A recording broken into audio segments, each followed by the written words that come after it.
इसी कड़ी को आगे हम बढ़ाते इस कार्यक्रम को बढ़ाते हुए जैसा कि भूमिका बताते समय जयराम भाई जी ने, संतोष जी ने इस बात से आप सबको अवगत कराया था कि इस बात का हमारे गांव में सबसे पहले धीरज जी ने सुना था तथा उन्होंने यह प्रयास किया कि यह बात हमारे गांव तक पहुंचे, उसके लिए अथक प्रयास किया। उनका यह प्रयास रंग भी लाया। यह आयोजन उस बात का प्रत्यक्ष उदाहरण है। धीरज जी अपनी पढ़ाई पूरी कर चुके हैं और परिवार की समृद्धि को सुनिश्चित करने के लिए अभी कुवैत में हैं। यहाँ रहते हुए जितना हम नहीं कर पाते हैं उससे अधिक वो वहाँ अपना कार्य करते हुए कर पा रहे हैं। इस आयोजन में आने की उनकी बहुत मन था पर वो नहीं आ पाए, इसलिए उन्होंने पत्र भेजा है जिसे पढ़ने के लिए मैं उनके पिताजी श्री राजेंद्र जी को बुलाता हूँ कि हम लोगों को उनके पत्र को सुनाएं। श्री राजेंद्र जी।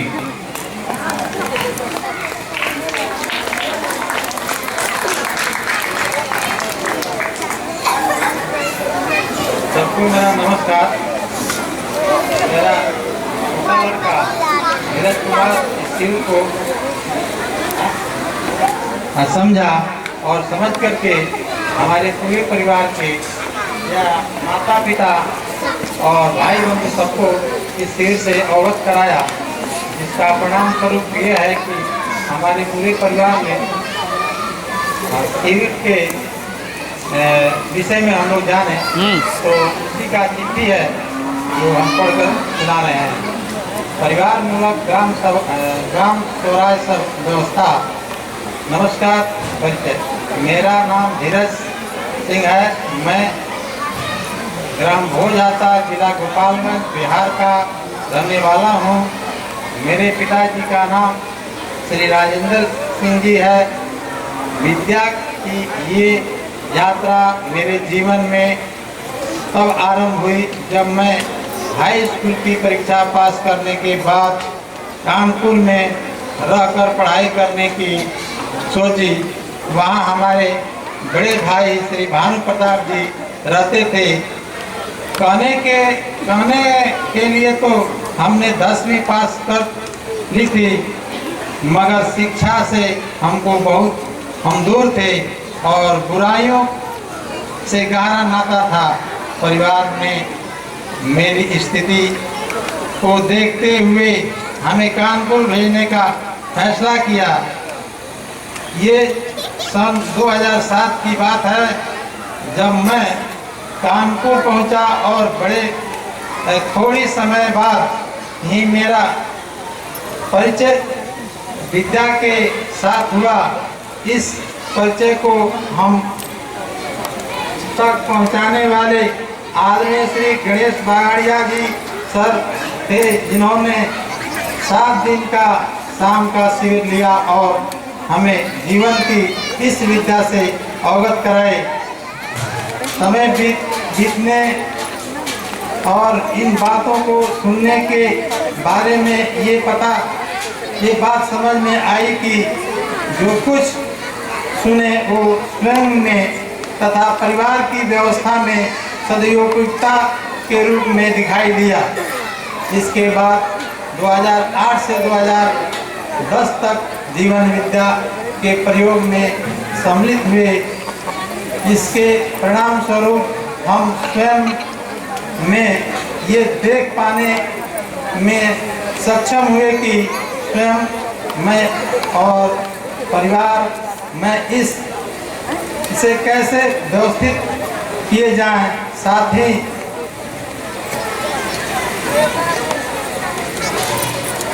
ही साथ सही और गलत के बीच का जो द्वंद्व है वो सुलझ रहा है। इसके साथ ही एकाग्रता के साथ शिक्षा के क्षेत्र में जो परिणाम हम देख पाए वो हमारे लिए प्रेरणादायी था और फिर धीरे धीरे परिवार के साथ व्यवहार में सहजता सामंजस्य की स्थापित हुई। इन सभी घटनाओं में जो सबसे महत्वपूर्ण घटना घटी वो थी विश्वास का परिवार में स्थापित होना, जो कि भावों की अस्पष्टता के कारण हो पाया। हमारे बाद इस बात को हमारे परिवार ने समझने का प्रयत्न किया।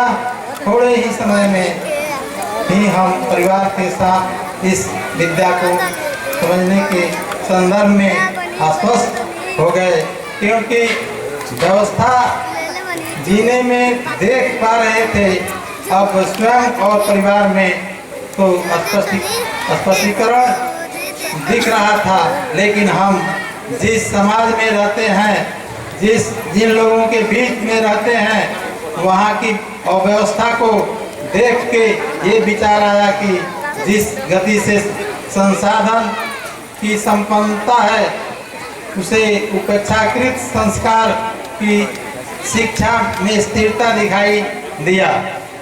जब हम छोटे थे, गांव का हर बड़ा बुजुर्ग मेरे अभिभावक के रूप में ही सही गलत का मूल्यांकन करके हमें हमारी गलतियों पे समझाते, लेकिन जैसे जैसे हम बड़े हुए, संसाधन तो दिखा, लेकिन व्यवहार की व्यवस्था जो सहजता से एक दूसरे के आदर के लिए प्रेरित करती है, वो कम ही हो गई।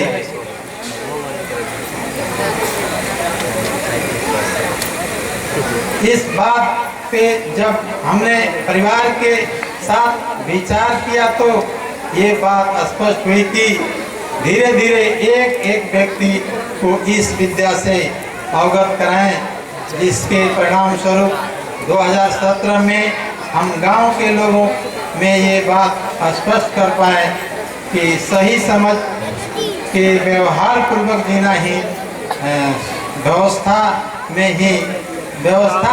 सही जीने के अर्थ में है। और इस गांव में जीवन विद्या की इस परंपरा की नींव पड़ी, जिसके फलस्वरूप आज हम यहाँ उपस्थित हैं।